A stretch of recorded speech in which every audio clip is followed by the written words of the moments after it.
అంతకుముందు మా స్వగ్రామమైన మోర్జంపాడుకు వారి పితృదేవులైన కీర్తిశేషుడు మారెళ్ల ఆదినారాయణ గారు వారు రెవెన్యూ ఇన్స్పెక్టర్గా పనిచేసే రోజులలో ఉద్యోగ విధుల సందర్భముగా వచ్చినప్పుడు మా ఇంట బస చేసేవారు.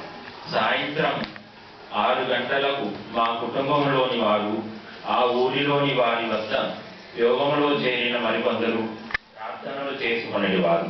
వీరందరూ ఆదినారాయణ గారి ద్వారా అనేక రోగములను యోగా ట్రీట్మెంట్ ద్వారా నివారణ జరిగి ఆ తర్వాత యోగం చేసుకునేవారు. దీనికి తోడు మా ఇంటికి ఎదురుగా చింతపల్లి జగన్నాథరావు గారు కూడా మాస్టర్ యమన్ గారి శిష్యుడు. ఈ రకముగా యోగమును గురించి, యోగా ట్రీట్మెంట్ను గురించి, మాస్టర్ సివివి గారిని గురించి కొంత తెలుసుకొనడం జరిగినది.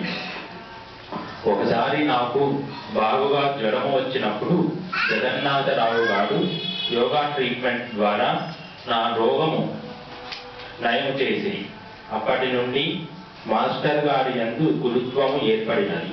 నేను గుంటూరులో ఇంటర్మీడియట్ పరీక్షలు వ్రాసి ఇంటికి పిడుగురాళ్ల మీదుగా వెళ్ళేటప్పుడు ఆ ఊరిలో మా అక్కగారింట్లో 2 రోజులు ఉండి ఆ సమయంలోనే మాస్టర్ గారి సంకల్పము వలన యోగములో చేసింది. ఒకరోజు ముందు సాయంత్రం కనుచీకటి సమయంలో ఆశ్రమములో మాస్టర్ గారికి యోగాశ్రమమునకు సేవ చేస్తూ ఉంటే గుత్తికొండ శ్రీశైలము అను యోగ సాధకుని ద్వారా మాస్టర్ గారిని కలవటం జరిగినది.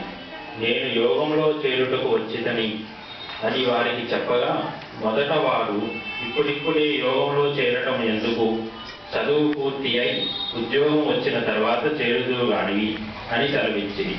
నేను మనసులో బాధపడి తిని 1-2 నిమిషములు నిలవబడి వారే తిరిగి రేపు ఉదయం ఒక కొబ్బరికాయ, ప్రార్థనలు రాసుకొనటానికి పుస్తకము తీసుకొని రమ్మని చెప్పి ఆ మరునాడు వారు ఉదయం 8 గంటలకు ప్రస్తుతము ఉన్న మిద్దెలో కుడివైపున చాపపై కూర్చొని ఉండేది.